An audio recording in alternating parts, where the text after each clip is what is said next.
Ramadan, it is Ramadan.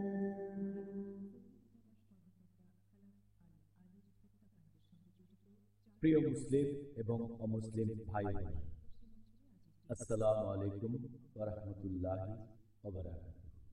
আল্লাহ সুবহানাহু ওয়া তাআলার দয়া, শান্তি ও রহমত আপনাদের সবার উপরে বর্ষিত হোক। আমাদের অনুষ্ঠানে স্বাগত। Ramzan a date with doctor Zakir. আমি আপনাদের হোস্ট ইউসুফ চেম্বার্স। আর আজকে আমাদের আলোচনার টপিক যেসব কাজ করলে রোজা ভেঙে যায় আর রোজা অবস্থায় যেসব কাজ করা নিষিদ্ধ। তো ডক্টর জাকির, আসসালামু আলাইকুম রাহমাতুল্লাহি ওয়া বারাকাতুহু। ওয়ালাইকুম আসসালাম রহমতুল্লাহ বারাকাতুহু। একেবারে প্রথমেই আপনাকে যে প্রশ্নটা করতে চাই যে আপনি কি আমাদের প্রথমে এটা বলবেন যে কোন কোন কাজগুলো আমরা রোজা থাকা অবস্থায় করলে রোজা ভেঙে যায়? আলহামদুলিল্লাহ ওয়াসসালাতু ওয়াসসালাম আলা রাসূলিল্লাহ ওয়া আলা আলিহি ওয়া সাহবিহি আজমাইন, আম্মা বাদ। আউযু বিল্লাহি মিনাশ শাইতানির রাজীম। বিসমিল্লাহির রহমানির রহিম। রব্বি ইশরাহ লি সাদরি ওয়া ইয়াসসির লি আমরি ওয়াহলুল উকদাতাম মিন লিসানি ইয়াফকাহু কাওলি। রোজার সময় যে কাজগুলোর কারণে রোজা ভেঙে যায় সেগুলো পবিত্র কোরআনে আছে, আর নবী সাল্লাল্লাহু আলাইহি ওয়াসাল্লামের হাদিসেও আছে। আল্লাহ পবিত্র কোরআনে বলেছেন, সূরা বাকারা অধ্যায় নম্বর 2 আয়াত 187, তোমাদের স্ত্রীদের সাথে সংগত হও এবং আল্লাহ তোমাদের যা দিয়েছেন তা কামনা করো, অর্থাৎ সন্তান, এবং তোমরা পানাহার করো যতক্ষণ রাতের কালো রেখা থেকে সকালের সাদা রেখা স্পষ্ট না হয়। এরপর রোজা রাখবে, রোজা পূর্ণ করবে রাত না আসা পর্যন্ত। এখানে আমরা তিনটা কাজ পাচ্ছি: খাওয়া দাওয়া, পান করার সহবাস। এছাড়া সহিহ হাদিসেও কিছু কাজের কথা বলা হয়েছে যেগুলো নিষিদ্ধ।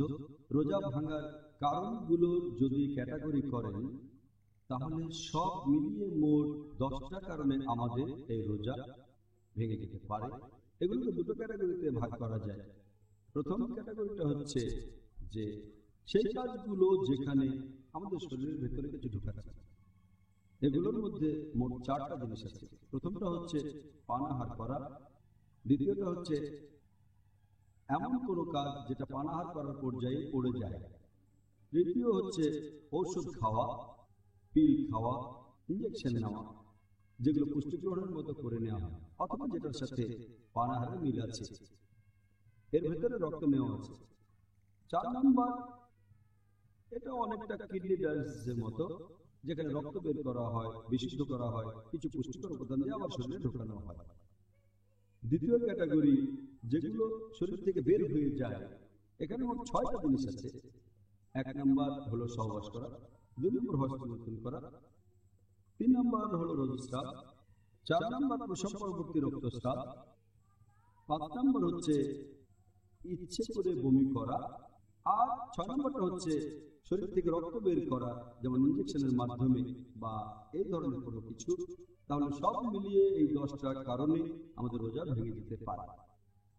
আপনি যে 10টা কাজের কথা বললেন, এখন কি আমাদের বলবেন এই কাজগুলোর মধ্যে কোন কাজটাকে সবচেয়ে গুরুতর পাপ বা গুনাহ বলে ধরা হয়, যেগুলোর কারণে রোজা ভেঙে যায়? যে কাজটা এগুলোর মধ্যে সবচেয়ে খারাপ, যেগুলোর কারণে রোজা ভেঙে যায়, সবচেয়ে ভয়ঙ্কর যে কাজটা সেটা হচ্ছে সহবাস করা। যখন যৌন সঙ্গম করবেন, যখন স্ত্রীর সাথে সহবাস করবেন, তখন এতে আপনার রোজা ভেঙে যাবে, সেখানে বীর্যপাত হোক বা না হোক। আর এজন্য অনুশোচনা করতে হবে, দিনের বাকি সময়টা রোজা রাখতে হবে, এই রোজাটা পরে রাখতে হবে, এবং এজন্য আপনাকে কাফারাও দিতে হবে। সহিহ হাদিস অনুযায়ী আমাদের প্রিয় নবী বলেছেন, এটার উল্লেখ আছে সহিহ বুখারীতে, খণ্ড নম্বর 3, বুক অফ ফাস্টিং, হাদিস নাম্বার 1936। একজন লোক নবীর কাছে এসে বলল, আমি ধ্বংস হয়ে গেছি, হে নবী, আমি ধ্বংস হয়ে গেছি। নবী জিজ্ঞেস করলেন, কি হয়েছে? লোকটা বলল, আমি রোজা থাকা অবস্থায় আমার স্ত্রীর সাথে সহবাস করেছি। তখন নবী বললেন, তুমি কোনো দাসকে মুক্ত করে দিতে পারো? লোকটা বলল, না, পারবো না। তখন নবী বললেন, তুমি কি একটানা 2 মাস রোজা রাখতে পারবে? তুমি কি একটানা 60 দিন রোজা রাখতে পারবে? লোকটা বলল, না, পারবো না। তখন নবী বললেন, তুমি কি 60 জন গরিব লোককে খাইয়ে দিতে পারবে? সে লোকটা বলল, না, তাও পারবো না। তারপর হাদিস আরো বলছে, এক কথায় এই হাদিসে আমরা জানতে পারি যে কেউ যদি রোজা রেখে সহবাস করে, এটা হচ্ছে একটা বড় গুনাহ। যে সপ্তাহে রোজা ভেঙে যায় তার মধ্যে এটা হচ্ছে সবচেয়ে মারাত্মক এবং বড় গুনাহ। আর যে লোক এই গুনাহ করবে সে সাথে সাথে আল্লাহ তাআলার কাছে তওবা করবে আর তার কাছে ক্ষমা চাইবে। সেদিন বাকি রোজাও পালন করবে আর রমজান মাসের পরে একদিন সে এই রোজাটা রাখবে। এজন্য কাফারা দিতে হবে। সেটা আমরা এই হাদিস থেকে জানতে পারি যে যদি পারে তাহলে একজন দাসকে মুক্ত করতে হবে। যদি দাস মুক্ত করার মতো টাকা না থাকে অথবা মুক্ত করার মতো কোনো দাস না থাকে তাহলে সে একটানা 2 মাস রোজা রাখবে। রোজা থাকবে 60 দিন। সে যদি এটাও করতে না পারে তাহলে 60 জন গরিব লোককে খাইয়ে দেবে। আর একজন লোকের জন্য এই 3টা অপশন দেওয়া হয়েছে, যেটা তার জরিমানা হিসেবে হবে, কাফারা হিসেবে। তবে যদি কেউ প্রথমটা করতে পারে তাহলে অন্যগুলো করার দরকার নেই। প্রথমটা হচ্ছে কোনো দাসকে মুক্ত করা। যদি এটা করতে না পারে, যদি টাকা না থাকে অথবা কোনো দাস না থাকে তাহলে পরের অপশনে যেতে পারে। তার মানে একটানা 60 দিন রোজা রাখতে হবে। যদি সে এই কাজটাও করতে না পারে, একটানা 60 দিন রোজা রাখতে না পারে, ধরেন সে কয়েকদিন রোজা রাখলো, তারপর একদিন ভেঙে ফেললো, তারপর আবার শুরু করতে হবে, তাকে রোজা রাখতে হবে একটানা 60 দিন। যদি তার এটার কোনো সামর্থ্য না থাকে তাহলে সে যেটা করতে পারে সেটা হচ্ছে 60 জন গরিব লোককে খাইয়ে দেবে। আর প্রত্যেক গরিব লোককে খাবার দিতে হবে আনুমানিক অর্ধেক সা। 1 সা মানে হচ্ছে আনুমানিক 2 হাতে 3 মুঠো পরিমাণ। তাহলে একজন লোকের অর্ধেক সা, সেখানে যে খাবারের রীতি আছে 60 জন লোককে খাওয়াতে হবে। সহবাসের কারণে কারো রোজা ভেঙে গেলে তাকে এভাবে জরিমানা দিতে হবে, কাফারা দিতে হবে। খাবারের পরিমাণ, এই ব্যাপারটা একটু পরিষ্কার করে নিচ্ছি আমার নিজের বোঝার সুবিধার জন্য। এখানে সেটা কি একদিনের খাবারের পরিমাণের সমান হবে? হ্যাঁ, এক কথায় এটা হবে একদিনের খাবার। সেই দেশের রীতিটা যেমন হতে পারে, আমেরিকা একরকম, ইংল্যান্ড আর একরকম, আবার ভারতেও আলাদা। তবে নবীর সময় এটা ছিল, একটা হাদিস বলছে একজন মানুষের লাগে অর্ধেক সা মাংস। আর প্রত্যেক সার পরিমাণ হচ্ছে, যদি 2 হাতে ভেবে বাড়িয়ে দেন 3 বারে যে পরিমাণ মাংস আসবে সেটাই হলো 1 সা। তাহলে 3 মুঠের অর্ধেক। আরেকটা হাদিস বলছে যে 1 মুঠ মাংস, অর্থাৎ হাত বাড়িয়ে দিলে 1 মুঠে যে পরিমাণ মাংস ধরবে, এটা করবেন গরিব কোনো লোককে খাইয়ে দিতে চান, তাকে তৃপ্ত করতে যদি চান, তাহলে এক কথায় কাফারা হিসেবে 60 জন গরিব লোককে খাইয়ে দেবেন আর তাদের খাওয়াবেন সেই দেশের হিসেব অনুযায়ী কাফারা হিসেবে এদের খাওয়াবেন। আর যদি আমার এলাকায় কোনো গরিব মানুষকে খুঁজে না পাই তাহলে কি কাছাকাছি এলাকায় খোঁজ করে দেখবো? হ্যাঁ, অবশ্যই। বর্তমানে এটা এমন কঠিন না যে খাওয়ানোর জন্য 60 জন লোক পাওয়া যাবে না। আমি কিন্তু এমন কোনো জায়গার কথা শুনিনি যেখানে বিনা পয়সায় খাওয়ানোর জন্য লোক পাওয়া যায় না। এখানে হয়তো আপনি পাবেন না, তবে বাইরে একটু ঘোরাঘুরি করে দেখেন আপনার শহর, আপনার দেশে, তাহলে অবশ্যই পাবেন। আমি আল্লাহর কাছে দোয়া করছি এমন গরিব যেন না থাকে। অবশ্যই সেদিন আসবে ইনশাআল্লাহ। ইনশাআল্লাহ, ইনশাআল্লাহ। ডাক্তার জাকির, এবারে কি বলবেন যে দ্বিতীয় সর্বোচ্চ গুরুতর পাপ কাজটা কি, যেটা কারণে রমজান মাসে রোজা ভেঙে যায়? রোজা ভাঙার ক্ষেত্রে দ্বিতীয় মারাত্মক যেটা রোজাকে বাতিল করে দেয় সেটা হস্তমৈথুন। এটা আমরা আমাদের নবীর একটা হাদিস থেকে জানতে পারি। এটার উল্লেখ আছে সহিহ বুখারীতে, খণ্ড নম্বর 3, বুক অফ ফাস্টিং, হাদিস নাম্বার 1894।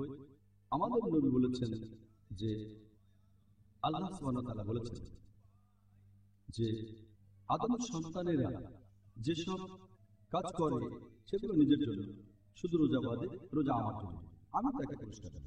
এরপর আরো বলা হয়েছে যে যে লোক বিরত থাকে, সংযত থাকে খাওয়া থেকে, পানীয় থেকে আর তার আকাঙ্ক্ষা থেকে আমার খাতিরে, আল্লাহ বলেছেন যে বিরত থাকে পানাহার এবং নিজস্ব আকাঙ্ক্ষা থেকে আমার খাতিরে। এই আকাঙ্ক্ষা আপনারা বুঝতে পারছেন, এর মধ্যে হস্তমৈথুন আছে।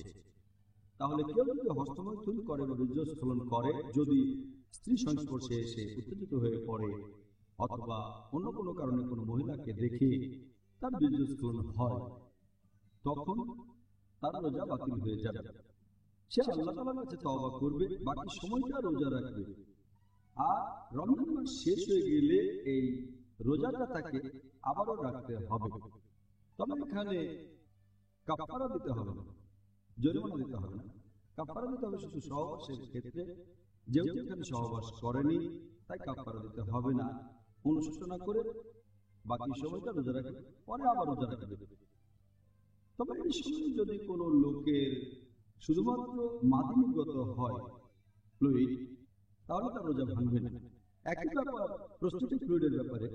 মাদি যদি এই মাদি বের হয়, মানে প্রস্রাবের পরে যে ফ্লুইড বের হয়, তাহলে তার রোজা ভাঙবে না। এরকম হলে তাকে শুধু গোপনাঙ্গ ধুয়ে ফেলতে হবে, ওযু করতে হবে, তার রোজাটা ভেঙে যাবে না, সে পুরো সময়টা রোজা থাকতে পারবে না। আমার মনে হয় এই ব্যাপারটা জানা পশ্চিমা দেশের অনেকের জন্যই খুব উপকারী হবে। আল্লাহ আমাদের রক্ষা করুন, আমরা যেন আকাঙ্ক্ষাকে নিয়ন্ত্রণ করতে পারি ইনশাআল্লাহ। তাহলে ভাই বোনেরা, ইনশাআল্লাহ দেখা হবে বিরতির পর। It is Ramadan. It is Ramadan. প্রিয় মুসলিম এবং অমুসলিম ভাই ও বোনেরা, আসসালামু আলাইকুম ওয়া রাহমাতুল্লাহি ওয়া বারাকাতুহু। এই অনুষ্ঠানে আবারও স্বাগতম, Ramzan a date with doctor Zakir. আমি আপনাদের হোস্ট ইউসুফ চেম্বার্স। আর আজকে আমাদের আলোচনার টপিক, যেসব কাজে রোজা বাতিল হয়ে যায়। ডক্টর জাকির, এই প্রশ্নটা প্রথমবার শুনে অনেক সহজ মনে হলেও আসলে কিন্তু সেরকম নয়। কোনো কিছু খেলে বা পান করলে কি রোজা ভেঙে যাবে? এটাকে কি গুরুতর পাপ বলে ধরা যেতে পারে? রোজা রেখে যদি ইচ্ছাকৃতভাবে পানাহার করেন তাহলে সেটা বড় গুনাহ। রোজা রেখে কেউ ইচ্ছাকৃতভাবে খাওয়া দাওয়া করলে সেটা একটা বড় গুনাহ। তখন তাকে আল্লাহ তাআলার কাছে তওবা করতে হবে, আর রমজানের পরে জরিমানা হিসেবে তাকে রোজাটা রাখতে হবে। যদি এই খাবারটা মুখ দিয়ে নেওয়া হয় তাহলে রোজা ভেঙে যাবে, অথবা যদি নাক দিয়ে কোনো লিকুইড ভেতরে যায় তাহলেও রোজাটা তার ভেঙে যাবে। নবী সাল্লাল্লাহু আলাইহি ওয়াসাল্লামের একটা হাদিসের কথা বলছে, এটার উল্লেখ আছে সুনান আবু দাউদ খণ্ড নম্বর 2 বুক অফ ফাস্টিং হাদিস নাম্বার 2360। আমাদের নবী বলেছেন যে তোমরা যখন ওযু করবে তখন নাকের ভেতরে বেশি পরিমাণে পানি নেবে, শুধু রোজার সময়টা বাদে। এ থেকেই বুঝতে পারছি নাকে বেশি পানি দেওয়া হলে যদি গলায় চলে যায় তারপর চলে যায় পেটে, তাহলে রোজাটা ভেঙে যাবে। তাহলে নাক দিয়ে কোনো লিকুইড ভেতরে ঢুকলে সেটা পেটে চলে যাবে, গলার ভেতর দিয়ে, এরকম হলেও রোজা ভেঙে যাবে। তবে কেউ যদি অনিচ্ছাকৃতভাবে আহার করে, ভুলে খাওয়া দাওয়া করে, তার রোজা ভাঙবে না। আর রমজান মাসের প্রথম দিকে এই ভুলটা অনেকেই করে ফেলে। লোকজন অনেক সময় ভুল করে পানি খেয়ে ফেলে, আবার খাবারও খেয়ে ফেলে। তাহলে প্রথম কয়েকটা দিন লোকজনের এরকম হতে পারে যে মনের ভুলে খাবার খেয়ে ফেললো, অথবা হয়তো পানিও খেয়ে ফেললো।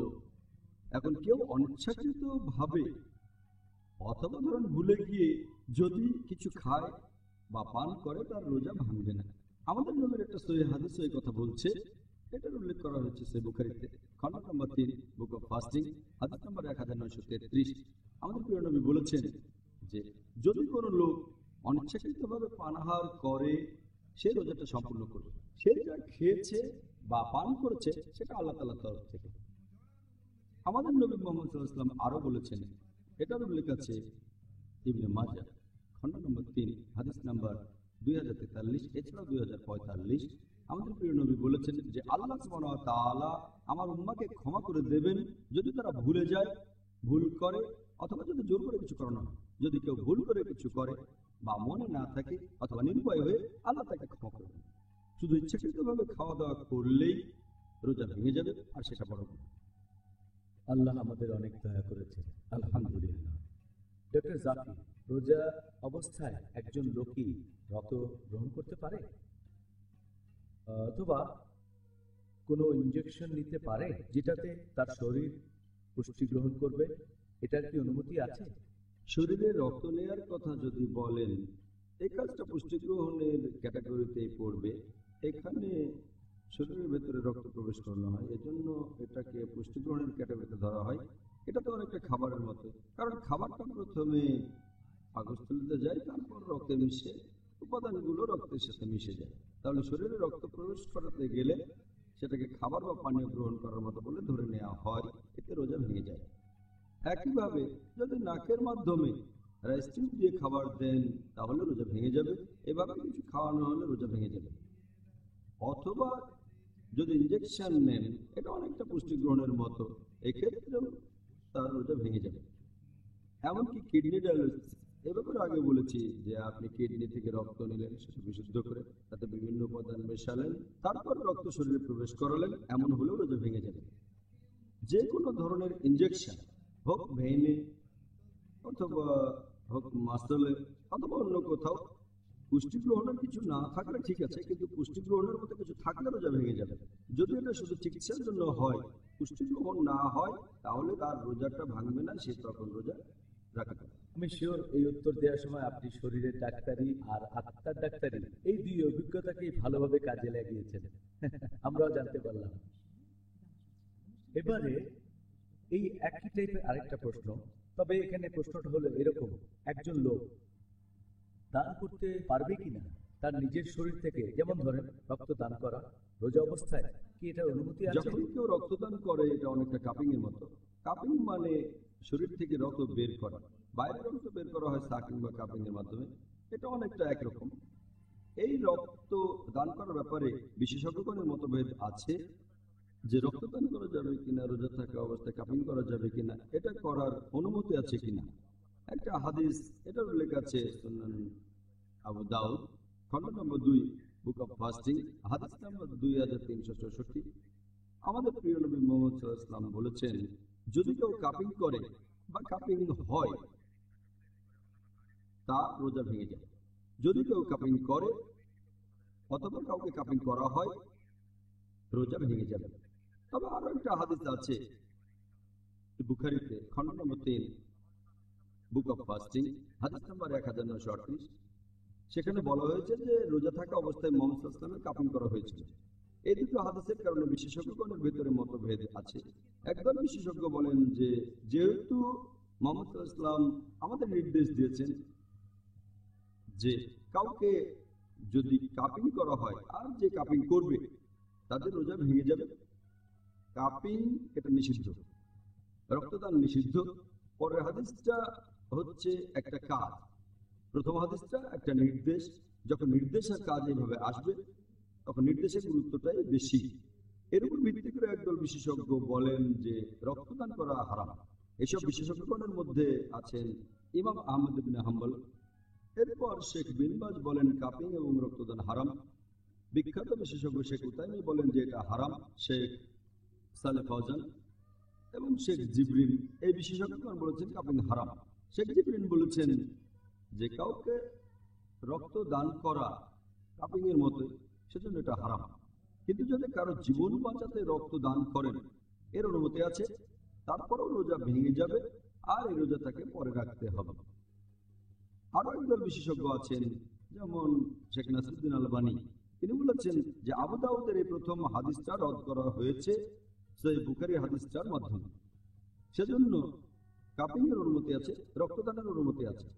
এই বিশেষজ্ঞগণের মতে রোজা থাকা অবস্থায় রক্তদান বা কাপিং এর অনুমতি আছে, এতেও রোজা ভাঙবে না, বলছেন শেখ নাসিরুদ্দিন আলবানী।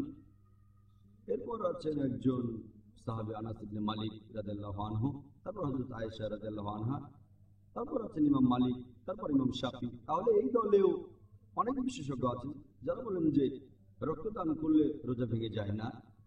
এছাড়াও আবার অনেক বিশেষজ্ঞ বলেন এটা মাকরুহ।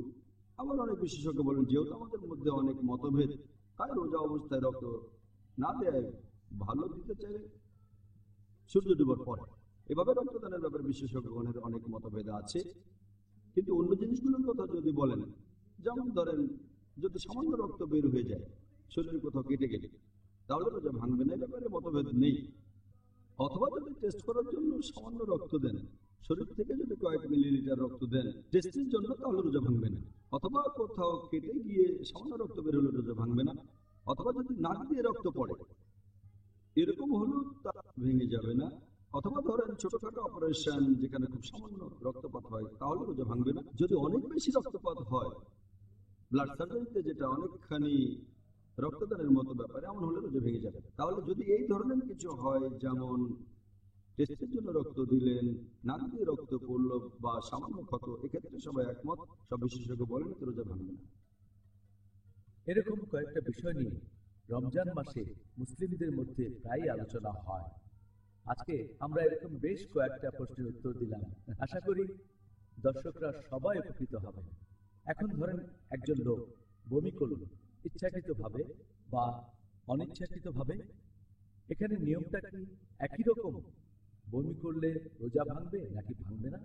যদি বমির কথা বলেন, আমাদের প্রিয় নবী মুহাম্মদ সাল্লাল্লাহু আলাইহি ওয়াসাল্লাম বলেছেন, এটা একটা সহিহ হাদিস, এর উল্লেখ আছে তিরমিজিতে, বুক অফ ফাস্টিং, হাদিস নাম্বার 720। আমাদের নবী বলেছেন যে যদি কেউ অনিচ্ছাকৃতভাবে বমি করে তাহলে তার রোজা ভেঙে যাবে না, কিন্তু যদি কেউ ইচ্ছাকৃতভাবে বমি করে, ইচ্ছা করে বমি করে, তাহলে তার রোজা ভেঙে যাবে। এই হাদিস আরো এক জায়গায় আছে, সুনান আবু দাউদ, খণ্ড নম্বর 2, বুক অফ ফাস্টিং, হাদিস নাম্বার 2374। আমাদের প্রিয় নবী বলেছেন যদি কেউ হঠাৎ করে বমি করে, মানে অনিচ্ছাকৃতভাবে হঠাৎ করে, তাকে সেজন্য জরিমানা দিতে হবে। তার মানে রোজা ভাঙবে না, তারপরে তাকে রোজা রাখতে হবে না। কেউ যদি বমি করে ইচ্ছাকৃতভাবে, তাকে জরিমানা দিতে হবে, তার মানে এই রোজা তাকে পরে রাখতে হবে। তাহলে যদি কেউ বমি করে অনিচ্ছাকৃতভাবে, তখন তার রোজা ভেঙে যাবে না, সে রোজা থাকতে পারবে। তবে কেউ যদি বমি করে ইচ্ছা করে, যদি গলার ভেতরে আঙ্গুল দিয়ে বমি করে, অথবা পেটে চাপ দিয়ে বমি করে, অথবা এমন কিছুর ঘ্রাণ নেয় যেটাতে দুর্গন্ধ আছে, এভাবে ঘ্রাণ নিতে নিতে বমি করে, অথবা এমন কিছু দেখে যেটা খুবই অপ্রীতিকর আর সেটা দেখতে দেখতে বমি করে ফেলে, এই সবগুলোই হচ্ছে ইচ্ছাকৃতভাবে বমি। ইচ্ছে করে বমি করলে পরে আপনাকে সে রোজা রাখতে হবে। আবার যদি অনিচ্ছাকৃতভাবে আপনার বমি বের হয়ে আসে আর সেটা ভেতরে ঢুকিয়ে ফেলেন, তাহলে রোজা ভেঙে যাবে। যদি বমি আসতে থাকে অনিচ্ছাকৃতভাবে, তাহলে সেটা বের করে দেন, সেটা রাখবেন না, এমন হলে রোজা ভাঙবে না। কিন্তু যদি বের হওয়ার পর আবার ভেতরে ঢুকিয়ে ফেলেন, তাহলে আপনার রোজা ভেঙে যাবে। হ্যাঁ, রোজা ভেঙে যাবে যদি আপনি বমিটা গিলে ফেলেন। অনিচ্ছাকৃতভাবে বমি আসলে সেটা বের করে দেন, আপনার রোজা ভাঙবে না। আচ্ছা, সুন্দর, আপনাকে অনেক ধন্যবাদ। আমি নিশ্চিত অনেকের সন্দেহ দূর হয়েছে। তাহলে ভাই ও বোনেরা, ইনশাআল্লাহ দেখা হবে বিরতির পর। It is Ramadan. গোলাপ দেখতে সুখকর, কিন্তু যখন একসাথে অনেকগুলি গোলাপ হাতে ধরা হয় তখন একটি সুন্দর ফুলের তোড়া তৈরি হয়। মুক্তোর আলাদা সৌন্দর্য রয়েছে, কিন্তু অনেকগুলি মুক্ত সুতোয় বাঁধলে একটি চমৎকার মালা তৈরি হয়। এর শক্তি সামান্যই এবং কার্যকারিতাও সামান্য, কিন্তু অনেকগুলি ইট গাঁথলে তৈরি হয় মজবুত দেওয়াল। দুজোড়া হাত কয়েকজনকে হাত বাড়িয়ে দেয়, কিন্তু হাজার হাজার হাত একসাথে ধরলে গোটা সমাজের ছবি পাল্টানো যায়। ইসলামিক রিসার্চ ফাউন্ডেশন প্রতিষ্ঠা করেছে ইউনাইটেড ইসলামিক এইড বাইতুল মাল। এটার মাধ্যমে আমরা যাকাত সংগ্রহ করব আর সেটা পুরো পৃথিবীতে ছড়িয়ে থাকা অসহায় মুসলিম ভাই বোনদের সাহায্যে কাজে লাগাবো। যেসব ভাই বোনের সাহায্য প্রয়োজন ইসলামিক শরিয়া অনুযায়ী, তাদের সবাইকে এই বাইতুল মাল থেকেই সাহায্য দেওয়া হবে। 10,000 আমার মতো অন্তত পক্ষে আরো মানুষ সাহায্যের হাত বাড়িয়ে এগিয়ে আসেন। যদি আপনারা প্রতি বছর কমপক্ষে 250 আমেরিকান ডলার বা 10,000 ভারতীয় টাকা বা 18,000 বাংলাদেশি টাকা দান করেন, তাহলে এক বছরে আমরা সংগ্রহ করতে পারবো 25 লক্ষ মার্কিন ডলার বা 10 কোটি ভারতীয় টাকা বা 18 কোটি বাংলাদেশি টাকা। আমাদের ব্যবস্থাপনায় সুষ্ঠুভাবে পরিচালিত এই বাইতুল মাল, যেটার নাম ইউনাইটেড ইসলামিক এইড, এটা থাকবে আমার ব্যক্তিগত তত্ত্বাবধানে। এটার মাধ্যমে আমরা অসহায় মুসলিম ভাই বোনদের জীবনটাই বদলে দিতে পারবো, আরো সুন্দর আর সুষ্ঠুভাবে সাহায্য করতে পারবো। ইউনাইটেড ইসলামিক এইডের একজন সদস্য হতে আপনি ও আপনার পরিবারের সদস্যরা যাকাত পাঠাতে পারেন। ভারত থেকে IRF, United Islamic aid development credit bank, MMO, Mumbai, India. Account number 00120200000949, Swift code DCBL INBB 043। ভারতের বাইরে থেকে IRF development credit bank, MMO, Mumbai, India. Account number 001202 00000126. Swift code DCBLINBB043. আপনার সাহায্য নিশ্চিত করুন এখানে uia@irf.net। আরও বিশদে জানতে অনুগ্রহ করে যোগাযোগ করুন মিস্টার মনজুর শেখ। টেলিফোন নাম্বার 912223736875 বা আমাদের ওয়েবসাইট www.unitedislamicaid.org দেখুন।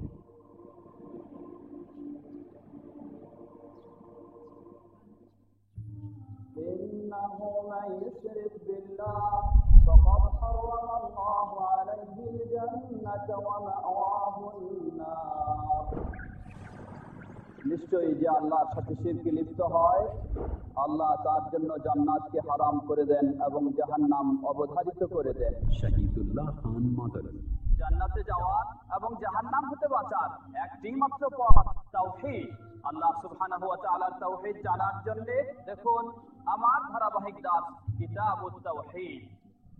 দেখুন কিতাবুত তাওহীদ প্রতি রবিবার, মঙ্গলবার ও শুক্রবার রাত 10:30টায় বাংলাদেশে ও রাত 10টায় ভারতে। পিস টিভি বাংলায়। পিস টিভি বাংলা, মানবতার সমাধান। It is Ramadan. প্রিয় মুসলিম এবং অমুসলিম ভাই ও বোনেরা, আসসালামু আলাইকুম ওয়া রাহমাতুল্লাহি ওয়া বারাকাতুহু। এই অনুষ্ঠানে আবারও স্বাগতম। Ramzan a date with doctor Zakir. আমি আপনাদের হোস্ট ইউসুফ চেম্বার্স। আর আজকে আমাদের আলোচনার টপিক যেসব কাজে রোজা বাতিল হয়ে যায়।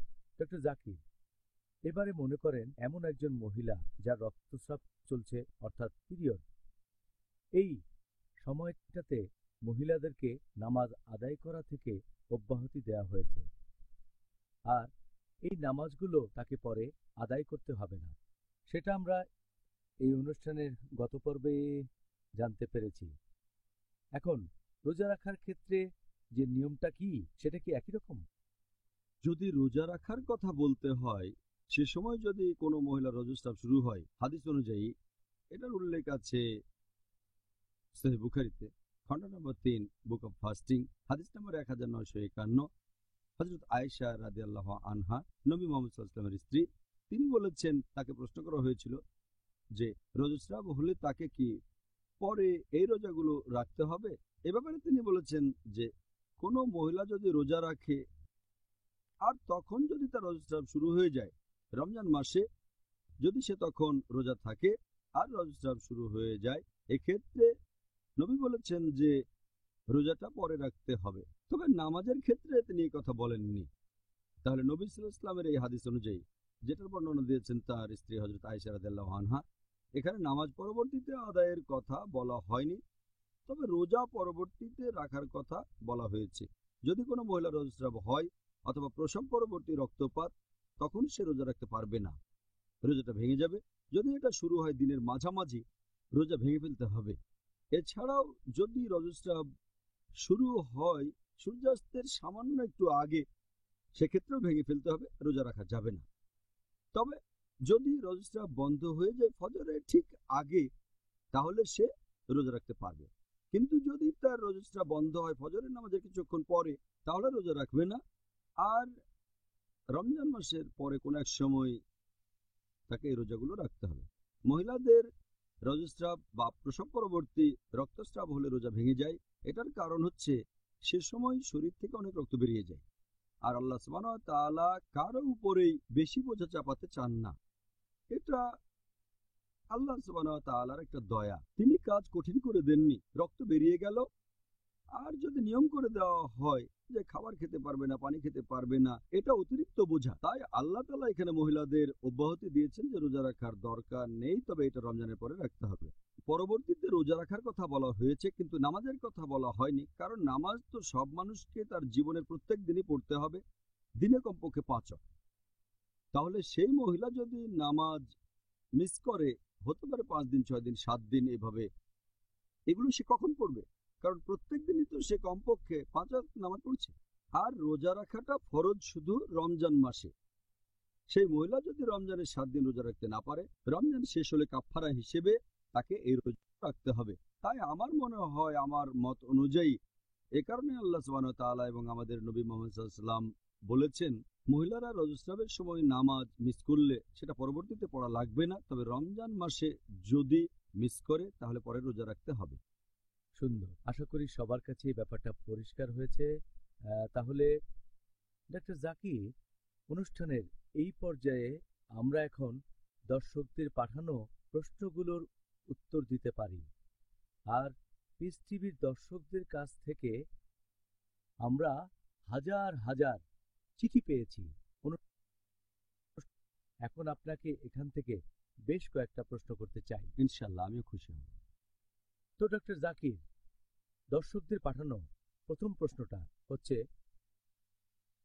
যে ধরেন একজন লোক সেহরির পরে যদি অনিচ্ছাকৃতভাবে কোনো খাবারের কণা আটকে থাকে তার দাঁতের ফাঁকে, আর তারপর যেহেতু আমাদের মুখের ভেতরে লালা আছে তাই আমরা প্রায় ধরেন সেই খাদ্যকণা গলা দিয়ে নিচে নেমে গেল, চলে গেল পাকস্থলিতে, ঠিক আছে, ধরেন সেই খাদ্যকণাটা সে গিলে ফেললো। এখন এই অবস্থায় পড়লে তার রোজা কি ভেঙে যাবে নাকি ভাঙবে না? আর এর সাথে আমরা আরো একটা বিষয় জানতে চাই, যদি কেউ নিজের লালা বা মিউকাস গিলে ফেলে সেক্ষেত্রে তাকে কি করতে হবে? অনেক সময় দেখা যায় এরকম হতে পারে যে খাবারের কণা দাঁতের ফাঁকে আটকে গেছে, হতে পারে সাহারি খাওয়ার সময়। এখন দাঁতের ফাঁকে আটকে থাকা খাবার পেটে চলে গেল, কিন্তু সে লোক টের পেল না। আর যদি না বুঝে খাবারটা গিলে ফেলে তার রোজা ভাঙবে না।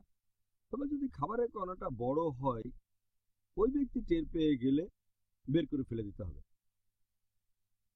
আর অনিচ্ছাকৃতভাবে যদি সেই খাবারের কণা তার পেটের ভেতরে চলে যায় তাহলে আল্লাহ ক্ষমা করে দেবেন, রোজা বাতিল হয়ে যাবে না। কিন্তু যদি টের পান আর ইচ্ছাকৃতভাবে গিলে ফেলেন তাহলে রোজা ভেঙে যাবে। অনিচ্ছাকৃতভাবে হলে রোজা ভাঙবে না। যদি আপনি টের পান যে দাঁতের ফাঁকে খাবারের কণা আটকে আছে, বের করে ফেলে দেবেন। আর এছাড়াও যদি কারো দাঁত থেকে রক্ত বের হয়, হয়তো মেসওয়াকের পরে অথবা রোজা থেকে ব্রাশ করার সময়, সেই রক্ত ফেলে দিতে হবে। অনিচ্ছাকৃতভাবে যদি রক্ত পেটে চলে যায় আল্লাহ আপনাকে ক্ষমা করে দেবেন, তবে ইচ্ছাকৃতভাবে গিলে ফেলবেন না। এবার আপনার দ্বিতীয় প্রশ্নের অংশটা নিয়ে বলি। তার মানে মিউকাসের ব্যাপারে মাথা থেকে আসতে পারে প্যারানেজাল সাইনাস দিয়ে, অথবা নাক দিয়ে, অথবা গলা খাকারি দিলে মুখের ভেতরে যে লালা চলে আসে সেটা যদি গলার ভেতরে পাকস্থলিতে চলে যায়, মুখের সামনে আসে না, এটা খুবই স্বাভাবিক ব্যাপার। অনেক মানুষেরই এমন হয়, মিউকাস বা লালা গলার ভেতরে আটকে থাকে, তারপর কোনো এক সময় পাকস্থলিতে চলে যায়। এতে কোনো সমস্যা নেই, এতে রোজা ভেঙে যায় না, কারণ এটা ন্যাচারাল প্রসেস। কিন্তু সেটা যদি মুখে চলে আসে তাহলে বাইরে ফেলে দেবেন। যদি মিউকাস বা মুখে চলে আসে ফেলে দেবেন। অনিচ্ছাকৃতভাবে মুখে আসার পর গিলে ফেললে আল্লাহ আপনাকে ক্ষমা করবেন, তবে ইচ্ছাকৃতভাবে গিলা যাবে না। আচ্ছা, এবারে প্রশ্নকারী, ইনি পেশায় একজন ইঞ্জিনিয়ার, আর তিনি আসলে জানতে চাচ্ছেন যে পবিত্র রমজান মাসে কেউ যদি বিয়ে করে তাহলে সেই বিয়ের অনুমতি আছে কিনা। রমজান মাসে বিয়ে করার কথা যদি বলতে হয়, পবিত্র কোরআনে বা সহিহ হাদিসের কোথাও এই কথা বলা হয়নি যে রমজান মাসে বিয়ে করা যাবে না। একজন ব্যক্তি বিয়ে করতে পারে বছরের যে কোনো সময়, তবে এই রমজান মাসে আমরা নিজেদের সংযত রাখি খাওয়া দাওয়া, পানীয় এবং স্ত্রী সহবাস করা থেকে। এটা নির্ভর করবে তাদের উপরে যারা রমজান মাসে বিয়ে করে, তাদের তখন কি করতে হবে। দিনের বেলায় নিজেদের আকাঙ্ক্ষাকে দমিয়ে রাখতে হবে, সূর্য ওঠা থেকে শুরু করে সূর্যাস্ত পর্যন্ত নিজেদের সংযত রাখতে হবে। আর এটাই পরীক্ষা, যদি সংযত থাকতে পারে সহবাস থেকে তাহলে বিয়ে করতেই পারে। তবে রমজান মাসে যদি কেউ বিয়ে করে নতুন স্ত্রী, তার সাথে সময় কাটাতে হবে। যদি মনে কোনো দ্বিধা থাকে তাহলে দেরি করে বিয়ে করাটাই তার জন্য হবে। রমজান মাসটা শেষ হলে রমজানের সময় সে আল্লাহ সুবহানাহু ওয়া তাআলাকে স্মরণ করবে, তবে এমনিতে রমজান মাসে বিয়ে করাটা হারাম না। এবারের প্রশ্ন যে ধরেন একজন মহিলা, সে কি এই রমজান মাসে পরীক্ষা করার জন্য গাইনোকোলজিস্টের কাছে যেতে পারবে? যদি কোনো মহিলা রোজা থেকে যায় একজন গাইনোকোলজিস্টের কাছে, এতে কোনো সমস্যা নেই। তবে খেয়াল রাখতে হবে যে সেই গাইনোকোলজিস্ট বা ডাক্তার যেন একজন মহিলা হয়, কারণ হিজাব পালন করতে হবে। মহিলা যদি তখন কোনো পুরুষ ডাক্তারের কাছে যায় তাহলে সে হারাম। তখন যদি আশেপাশের কোনো ডাক্তার না থাকে অথবা সেই মহিলার খুব খারাপ অবস্থা অথবা মারাও যেতে পারে, সেই সময় যদি কোনো মহিলা গাইনোকোলজিস্ট পাওয়া না যায় তখন পুরুষ ডাক্তারের কাছে যেতে পারে সে। তবে এরকম না হলে মহিলা ডাক্তারের কাছেই যেতে হবে তাকে। যখন গাইনি ডাক্তারের কাছে যাবে তখন যদি কোনো টেস্ট করা হয়, গাইনি ডাক্তার বিভিন্ন রকম পরীক্ষা করতে পারেন, তার গোপনাঙ্গ পরীক্ষা করতে পারেন। গোপনাঙ্গে আঙ্গুল প্রবেশ করালে এতে রোজা ভাঙবে না, অথবা গোপনাঙ্গে ইনস্ট্রুমেন্ট প্রবেশ করালেও রোজা ভাঙবে না। তাহলে এই ধরনের টেস্ট অথবা কোনো কিছু যদি গোপনাঙ্গে প্রবেশ করানো হয় তাহলে রোজা ভাঙবে না।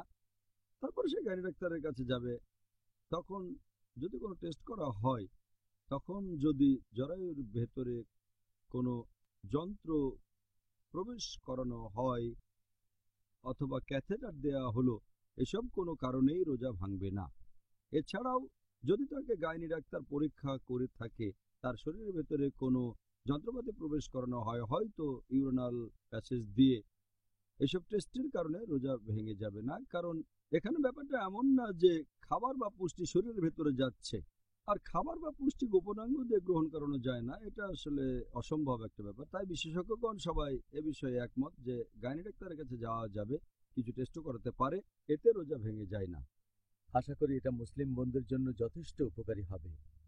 পরের প্রশ্ন, যদি কোনো লোক পেশার খাতিরে রিবা নেয় অথবা দেয়, যেটাকে এখানে দিনের ভাষায় বলা হয় ইন্টারেস্ট, তাহলে কি এমন যে তাদের রোজা কবুল করা হবে না? এখানে সুদ বা রিবার কথা যদি বলতে হয়, রিবা একটা বড় গুনাহ, এটা কবিরা গুনাহ। পবিত্র কোরআনে সব মিলিয়ে 8 জায়গায় রিবার কথা বলা হয়েছে। আল্লাহ এই কথা বলেছেন সূরা আল ইমরান অধ্যায় নম্বর 3 আয়াত নম্বর 130, সূরা নিসা অধ্যায় নম্বর 4 আয়াত 161। এরপর 3 বার আছে সূরা বাকারা অধ্যায় 2 আয়াত 275। এছাড়াও আছে সূরা বাকারা অধ্যায় 2 আয়াত 276। তারপর সূরা বাকারা অধ্যায় 2 আয়াত 278 ও 279-তে আছে। আমি এখানে শেষের দুটো বলছি, বিস্তারিত বলছি না। পবিত্র কোরআনে সূরা বাকারা অধ্যায় 2 আয়াত 278 ও 279, তোমরা তোমাদের সুদের যে বকেয়া আছে সেটা ছেড়ে দাও। যদি কেউ সুদের এই দাবিটা না ছাড়ে, রিবা এটা একটা আরবি শব্দ, তোমরা যদি তোমাদের সুদের এই দাবিটা ছেড়ে না দাও তবে আল্লাহ এবং রাসূলের সাথে যুদ্ধের জন্য প্রস্তুত হও। যদি কেউ রিবার সাথে জড়িত থাকে, ইন্টারেস্ট, সুদ, আল্লাহ এবং রাসূল তার বিরুদ্ধে যুদ্ধ ঘোষণা করবেন। এটা খুবই বড় গুনাহ। মদ খাওয়ার চেয়েও এটা বড় গুনাহ। এটা মাদকদ্রব্য সেবনের চেয়েও একটা বড় গুনাহ। কারণ যদি মদ খান, মাদকদ্রব্য নেন, শুকরের মাংস খান, এগুলো বড় গুনাহ, কিন্তু এর জন্য আল্লাহ এবং রাসূল যুদ্ধ ঘোষণা করবেন না। যদি রিবার মধ্যে জড়িয়ে পড়েন, সুদ নেন বা সুদ দেন, সুদ দেয়া বা সুদ নেয়া, এ দুটোই বড় গুনাহ। যদি কেউ রিবায় জড়িত থাকে, এমনিতে এতে তার রোজা ভেঙে যাবে না। কারণ রোজা ভাঙার যে কারণগুলোর কথা বলেছি সব মিলিয়ে 10টার কথা, এর মধ্যে রিবা নেই। তবে বড় গুনাহ এটা। রিবা থেকে নিজেদের বিরত রাখবো, বিশেষ করে রমজান মাসে, কারণ এটা হলো ক্ষমার মাস, আশীর্বাদের মাস। এতে করে আপনার পুরস্কার শুধু কমে যাবে, তবে রিবার কারণে আপনার রোজা ভেঙে যাবে না, রোজা বাতিল হয়ে যাবে না, কিন্তু তার পুরস্কার কমে যাবে। আমাদের নবী মুহাম্মদ সাল্লাল্লাহু আলাইহি সাল্লাম বলেছেন, এটা আছে সহিহ বুখারীতে খণ্ড নম্বর 3 বুক অব ফাস্টিং হাদিস নম্বর 1903। আমাদের প্রিয় নবী বলেছেন, কেউ যদি মিথ্যে কাজ আর মিথ্যে কথা থেকে বিরত না থাকে তাহলে তার পানাহার থেকে বিরত থাকাতে আল্লাহর কোনো প্রয়োজন নেই। যদি কোনো মানুষ বিরত না থাকে খারাপ কাজ থেকে, গুনার কাজ থেকে, হারাম কাজ থেকে, তার পানাহার থেকে বিরত থাকে আল্লাহর কোনো প্রয়োজন নেই। রিবার সাথে জড়িত থাকলে তার রোজা থাকার পুরস্কার কমে যাবে, হয়তোবা সে কোনো পুরস্কার নাও পেতে পারে। সুবহানাল্লাহ, ব্যাপারটা বেশ সিরিয়াস, তাই না?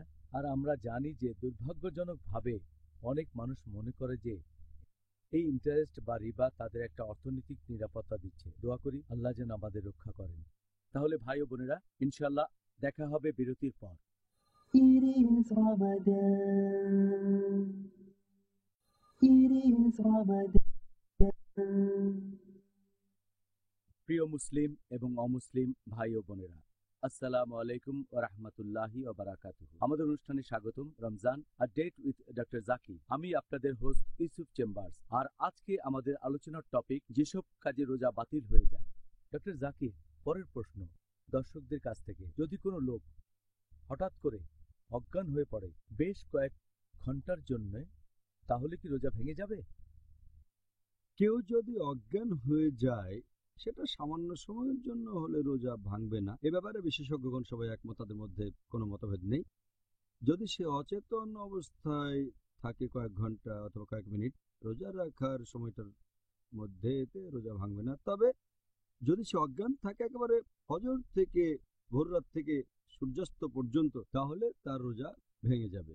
তাকে রমজান মাসের পরে আবার এই রোজাটা রাখতে হবে।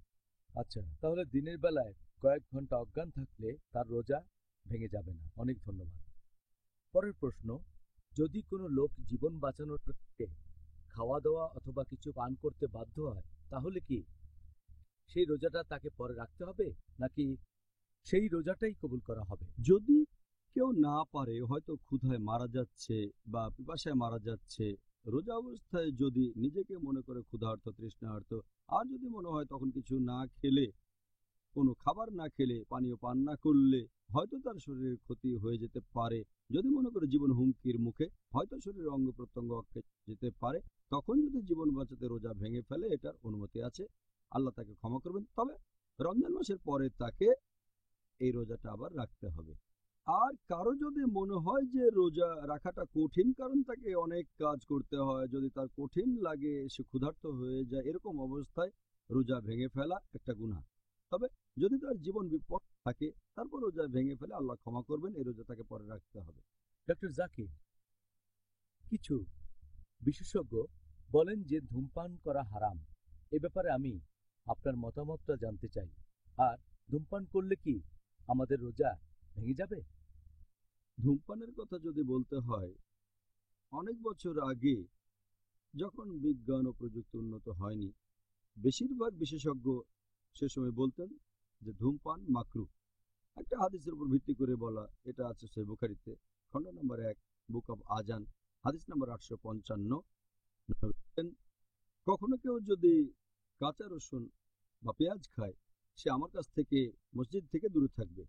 নবী বলেছিলেন, পেঁয়াজ বা রসুন খাওয়ার পরে মসজিদে এসো না, কারণ বাজে গন্ধ বের হয় তা থেকে। আর ধূমপান করলে তো আরো বাজে গন্ধ হয়, পেঁয়াজ রসুনের চেয়ে বেশি গন্ধ। এই হাদিসের উপর ভিত্তি করে, যেহেতু পেঁয়াজ বা রসুন খাওয়া হারাম হলো মাকরুহ, এই হাদিসের উপর ভিত্তি করে বিশেষজ্ঞগণ ফতোয়া দিলেন যে ধূমপান করা মাকরুহ।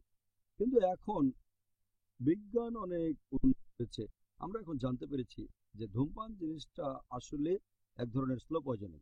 তামাক আপনি যেভাবে নেন না কেন, ধূমপানের মাধ্যমে, সিগারেট অথবা বিড়ি বা হুক্কা খেলেন কিংবা তামাক চিবোলেন, এই তামাকের মধ্যে আছে নিকোটিন আর টার। এখন আমরা জানি যে এটা স্লো পয়জনিং, আর এ কারণেই বর্তমান পৃথিবীর বেশিরভাগ বিশেষজ্ঞ তারা বলেন যে ধূমপান করা হারাম। শুধু মুসলিম বিশেষজ্ঞ না, অমুসলিমরা বলেন। আর সেজন্যই সংবিধিবদ্ধ সতর্কীকরণ থাকে, সিগারেটের প্যাকেটে একটা সতর্কীকরণ দেওয়া থাকে যে ধূমপান করা স্বাস্থ্যের জন্য ক্ষতিকর।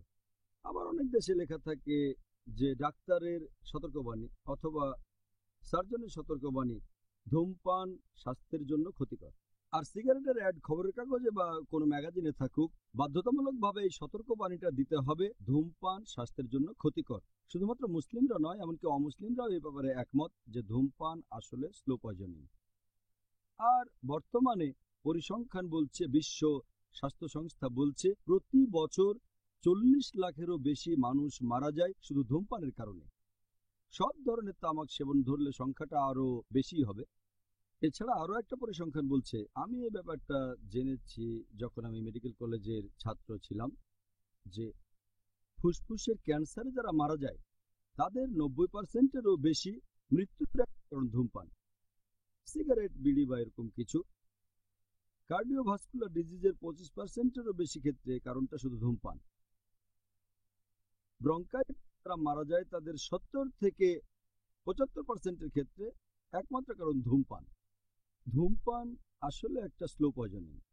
এতে ঠোঁট কালো হয়ে যায়, গাম আর হাতের নখ কালো হয়ে যায়, ঠোঁটের ক্ষতি হবে, খাদ্যনালীর ক্ষতি হবে, ক্ষতিগ্রস্ত হবে পাকস্থলী। এতে করে দেখা যাবে কোষ্ঠকাঠিন্য, খাওয়া দাওয়ায় অনীহা আসে, এতে লিবিডো কমে যেতে পারে, যৌন ক্ষমতা কমে যেতে পারে, দেখা যাবে হয়তো ঔষধ ঠিকমতো কাজ করছে না, এছাড়াও শরীরে রোগ প্রতিরোধ ক্ষমতা কমে যেতে পারে। এটার উপরে একটা লেকচার দেয়া যায় যে ধূমপান কেন হারাম। আমার একটা লেকচার ডায়েট ইন ইসলাম, সেখানে এ ব্যাপারে বিস্তারিত বলেছি, এখানে বলার সময় নেই। তবে বিভিন্ন রিসার্চের উপর নির্ভর করে 400রও বেশি এ বিষয়ে ফতোয়া দিয়েছেন বিভিন্ন বিশেষজ্ঞগণ। তারা বলেছেন যে ধূমপান করা হারাম, তামাক সেবন করাটাই হারাম। কিছু কিছু দেশে যেমন পাকিস্তান, বাংলাদেশ বা আমাদের ভারতের বিশেষজ্ঞগণ বলেন এটা মাকরু, কিন্তু বেশিরভাগ বিশেষজ্ঞ বলেন পুরো পৃথিবী জুড়ে বেশিরভাগ বিশেষজ্ঞ বলেন ধূমপান করা হারাম। আল্লাহ কোরআনে বলেছেন সূরা আরফ অধ্যায় নম্বর 7 আয়াত নম্বর 157 যে যারা অনুসরণ করে বার্তাবাহক নিরক্ষর নবীকে, যার উল্লেখ আছে তাওরাত ও ইনজিলে, তারপরে বলা হয়েছে যে এই নবী তাদের সৎ কাজের উপদেশ দেয়, অসৎ কাজে তাদের নিষেধ করে, পবিত্র জিনিস হালাল করে এবং অপবিত্র জিনিসকে হারাম করে, যা তোমাদের জন্য খারাপ তা নিষিদ্ধ করে। তাহলে নবী যা দিয়েছেন, তিনি যেগুলোকে ভালো বলেছেন সেগুলো আমরা গ্রহণ করবো, আর যেগুলো খারাপ সেগুলো থেকে বিরত থাকব। এটাই হচ্ছে আইন। আর আল্লাহ পবিত্র কোরআনে বলেছেন সূরা বাকারা অধ্যায় নম্বর 2 আয়াত নম্বর 195, তোমরা নিজের হাতে নিজেদের ধ্বংসে নিক্ষেপ করো না, তার মানে নিজেকে মেরে ফেলো না। যেহেতু ধূমপান এক ধরনের স্লো পয়জনিং, তাই এই কাজ অনেকখানি আত্মহত্যা করার মতো। স্লো পয়জনিং, প্রত্যেকটা নিয়ে আপনার ক্ষতি হবে। এর উপর ভিত্তি করে 400রও বেশি ফতোয়া দেওয়া হয়েছে যে ধূমপান করা হারাম। আর এছাড়াও পবিত্র কোরআন আরো বলছে, আল্লাহ তাআলা বলেছেন পবিত্র কোরআনে সূরা আরফ অধ্যায় নম্বর 7 আয়াত নম্বর 31, পানাহার করো কিন্তু অপচয় করবে না। পবিত্র কোরআনে সূরা ইসরা অধ্যায় নম্বর 17 আয়াত 26 ও 27 যে তোমরা অপচয় করো না, বাজে খরচ করো না। যারা অপচয় করে তারা তো শয়তানের ভাই, তারা ইবলিসের ভাই। আমরা সবাই জানি ধূমপান করা আসলে অপচয় কিছুই নয়। ব্যাপারটা অনেকটা এরকম যে টাকার একটা নিয়ে অথবা সবুজ রঙের ডলার বা পাউন্ড নিয়ে তারপর সেটাতে আগুন ধরিয়ে দিলেন।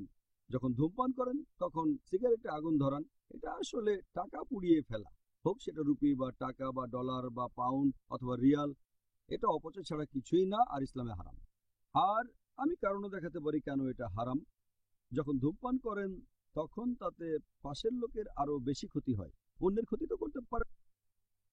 আর ধূমপান করলে যখন ধোঁয়াটা বাইরে ছাড়েন তাতে পাশের লোকের বেশি ক্ষতি হয়। প্যাসিভ স্মোকিং অ্যাক্টিভ স্মোকিং এর চেয়ে বেশি ক্ষতিকর।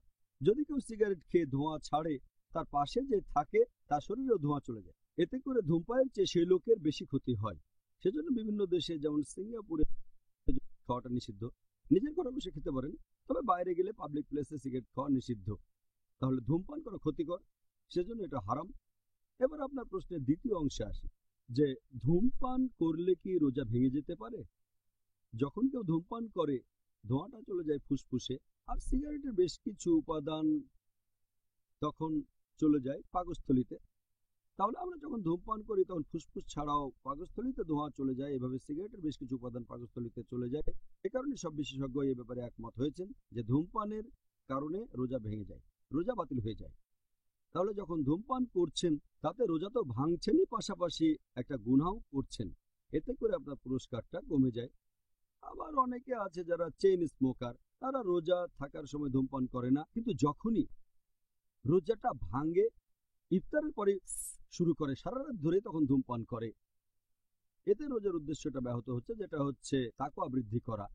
একজন মানুষ যদি সিগারেট না খেয়ে ভোরবেলা থেকে সন্ধ্যা পর্যন্ত থাকতে পারে, সকাল থেকে সন্ধ্যা পর্যন্ত ধূমপান না করে থাকে, সারা জীবনই সে থাকতে পারবে। ধূমপায়ীদের উদ্দেশ্যে এটাই আমার পরামর্শ, এই রমজান মাসেই আপনারা ধূমপান ত্যাগ করেন। আশা করি বাকি জীবনও ধূমপান ছাড়াই কাটাতে পারবেন ইনশাআল্লাহ। আমিন ইনশাআল্লাহ।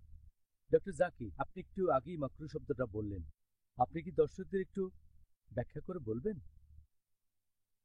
হ্যাঁ, মাকরু একটা আরবি শব্দ যার অর্থ না করলে ভালো, উৎসাহ দেওয়া হয়নি। উৎসাহ দেওয়া হয়নি মানে না করলে ভালো। যেমন ধরেন কাঁচা পেঁয়াজ রসুনে বাজে গন্ধ আছে, ধূমপান করলেও বাজে গন্ধ, সেজন্যই বলা হয়েছিল এটা না করলেই ভালো, অর্থাৎ মাকরুহ।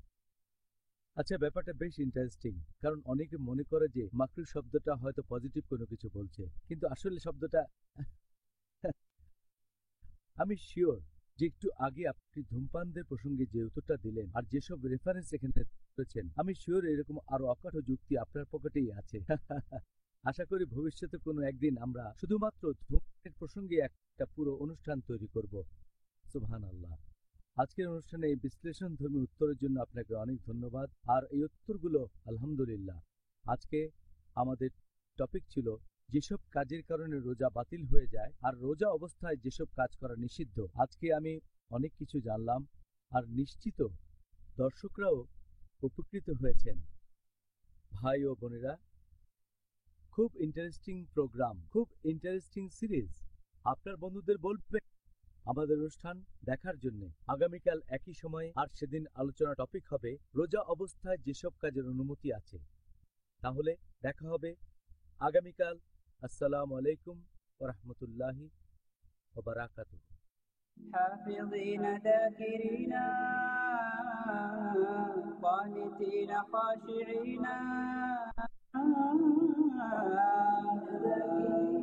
قانتين خاشعين مسلمين مؤمنين للإله عابدين شهرنا صدق وقنوت فيه صدق يومنا صبر ورفق بدموع البائسين رمضان قد أهل بالصيام وأطل مسعدا أهلا وسهلا